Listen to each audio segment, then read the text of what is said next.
I am Hayden Panettiere, and we are here at the studio recording Until Dawn.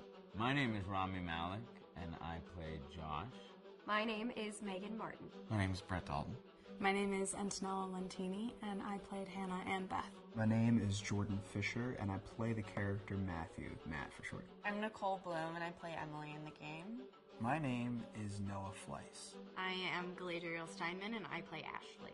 So Until Dawn is the story of 8 teenagers who revisit this cabin in the woods about a year later after a really traumatic experience where I've lost 2 of my sisters, so coming to kind of get some closure in that respect.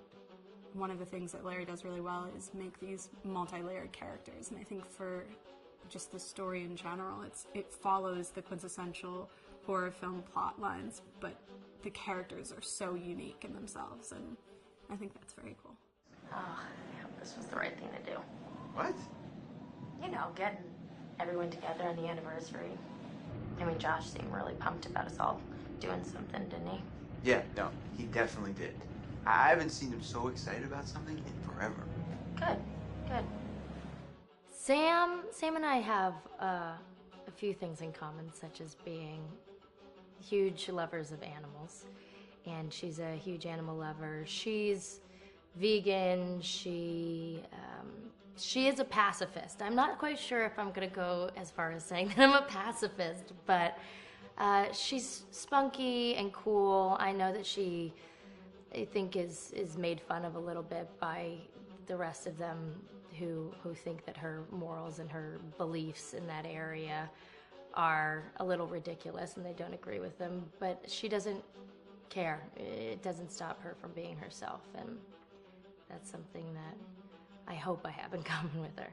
You know, he definitely can be depressed at some times and a bit of a loner, but he takes some solace in one of his sister's friends, Sam, played by Hayden Panettiere, and invites everybody back to the same house the next year to kind of find some closure. Jessica she has a whole lot of personality. She is definitely the sort of mean girl character that, you know, at school she knows she's pretty, she knows that boys like her, and she's going to use it to her advantage. He's got a big heart, and you can tell that that's very evident, especially how he treats his girlfriend, Emily, and, you know, he's kind of a meathead, but in the best way possible. She really knows what she wants, and she manages to get that from whomever it is, whether it be Matt or Mike. You know, she's really driven, and I can definitely relate to that. My character is Chris, and he is what society might consider the nerd of the group, and he kind of embraces it.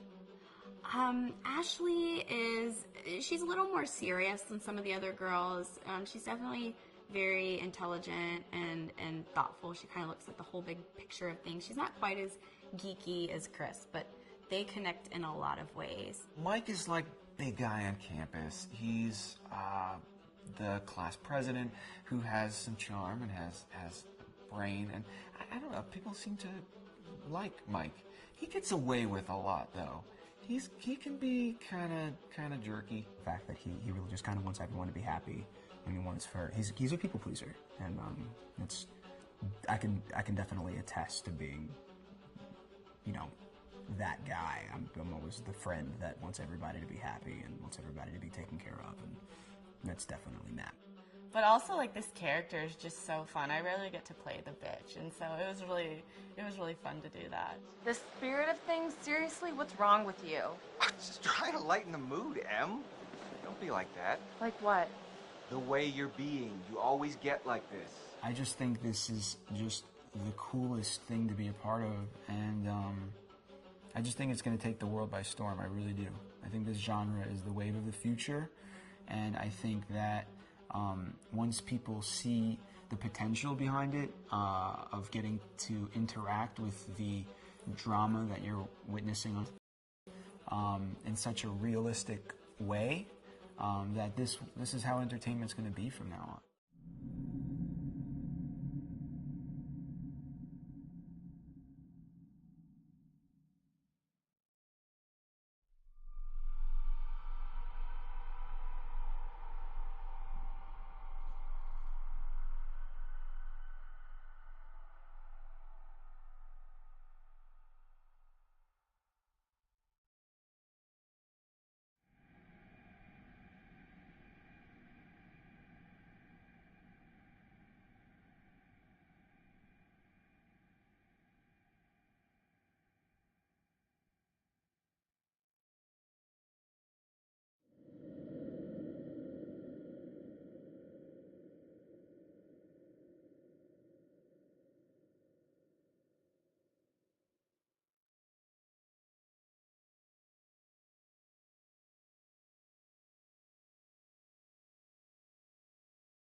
Hi, this is Lee Robinson, production designer on Until Dawn.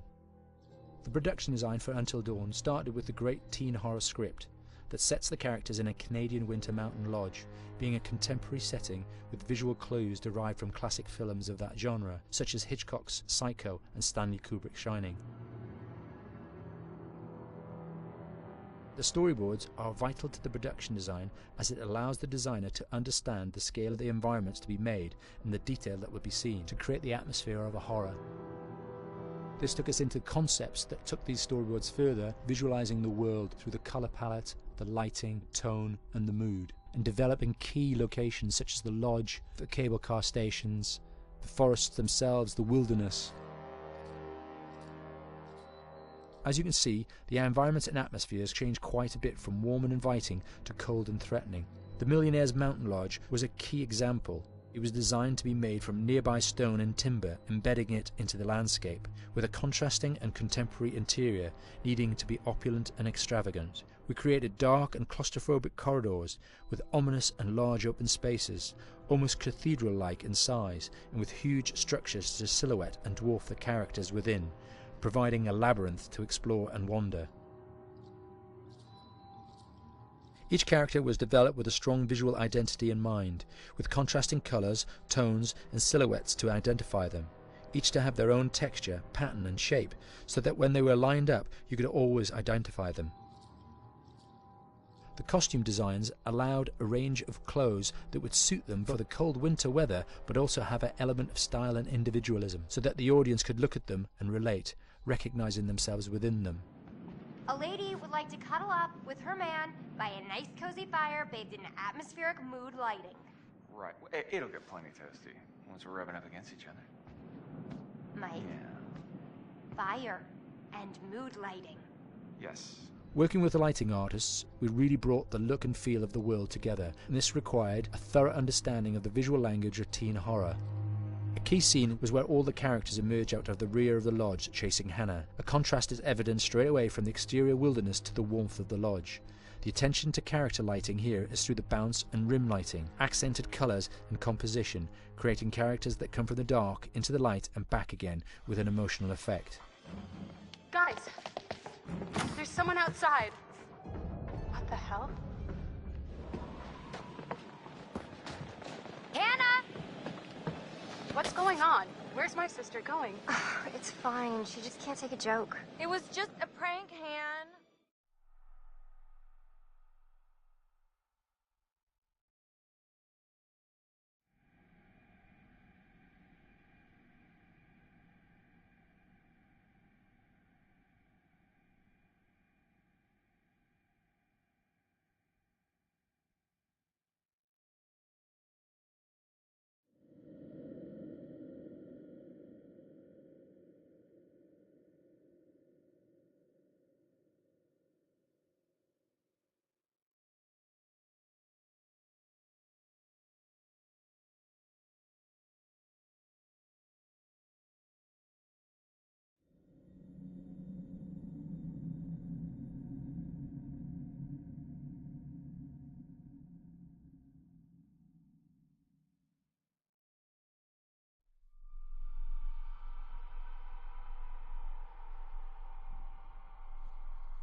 Until Dawn is a game that's full of horror, and one of the things we decided to do early on was to take a scientific approach to how scary it was.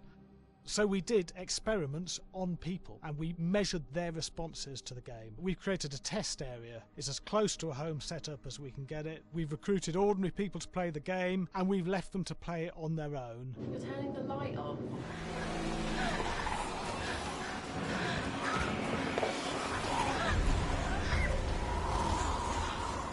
The only difference is it's rigged with cameras and microphones that relay the data through to the next room where people are watching them play. Bracelet here we use for biometric testing. It measures the player's emotional response. It's called a galvanic response sensor. It makes contact with the user's skin and it measures the electrical conductivity across their skin. It's the same principle as an old-fashioned lie detector. When you're stressed, you sweat a little, very sensitive. It picks up tiny changes if the player is feeling anxious or scared. That data's fed back to a testing team, it comes through as a graph. I'm so sorry.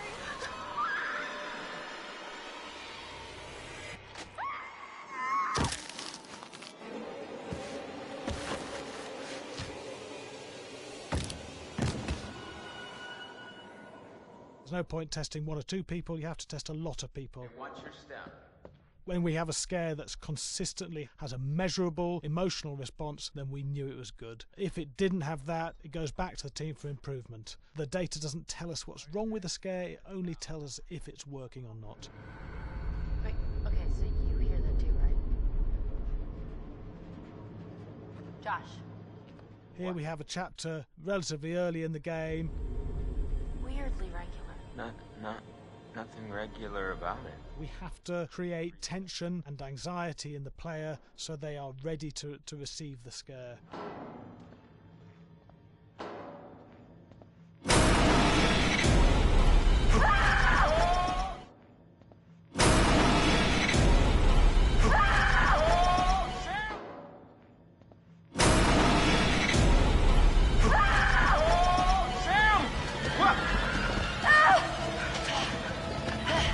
Give the player time to recover, to cool down, to calm down, and then start building the tension again before we do the next scare. Hey. What? Hey. What the hell? Ooh, you just got mugged.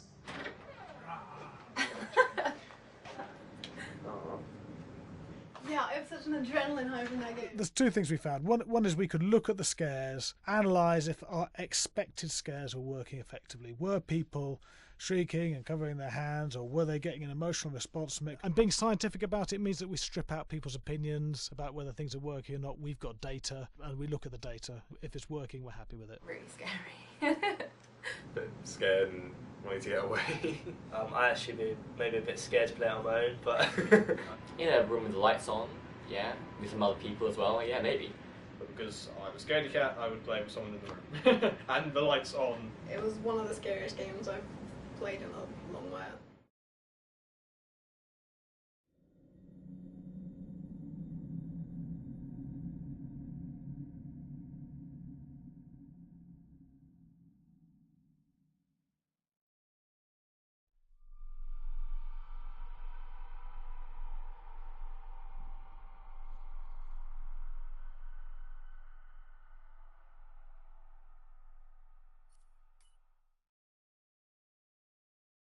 Larry. Hey, Graham. Hi, my name is Graham Resnick. I'm a filmmaker, writer, director, sound designer, and I started working with Larry Fessenden about 10, 15 years ago through my friend Ty West, who I grew up with, and have done a lot of sound design with on his films. And he was producing Ty's films at the time, and Ty introduced me to Larry. Larry produced my first feature, and we've written together on several projects. My name is Larry Fessenden. I'm a filmmaker. I run Glass Eye Pix, which is an independent production company out of New York. We make indie movies, a lot of scary movies as well. And I got a call to audition to write this video game. And I called my pal Graham Resnick because Graham is a gamer. And while I thought I could offer something to the idea of writing this multi-branching story, I knew that I would want Graham's expertise as a lover of gameplay, since I guess games were started. So and just as a lover. And as a lover, yes. As Just why there's so many sex jokes in the game. There was one Italian website that did say Larry that's Fessenden and right. Graham Resnick, the two lovers behind Until Dawn. Come here. Maybe I know how to handle you too. I am definitely ready to be handled. So I wanted Graham by my side. Yeah, and we got the gig, and it's been an amazing ride. Oh, hell yeah. Oh my god. She's taking her shirt off. What? Oh my god. Matt, what are you doing here? Hannah. I'm sorry, Hannah. This all got Don't out of worry, hand, but...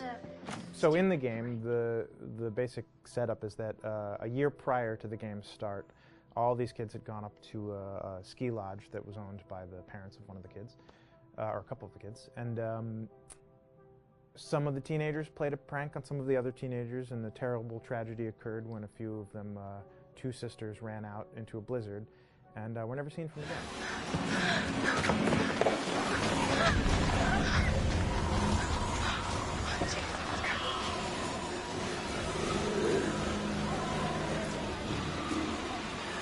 So now, a year later, this is kind of torn apart, this group of friends. They've gone through some trials and tribulations in the past year. The brother of the two girls has had a lot of psychological issues, and to kind of help him cope and help them all get over it, they all returned to the lodge a year later, back up on the mountain. And the idea is to get over it, but... the healing does not begin. Yeah, and these kids are all trying to find themselves. They've been through a trauma, but in general, they're just teenagers trying to figure out who they are. So they're all kind of falling into the patterns, the stereotypes, the characters they see on TV and in the movies. I think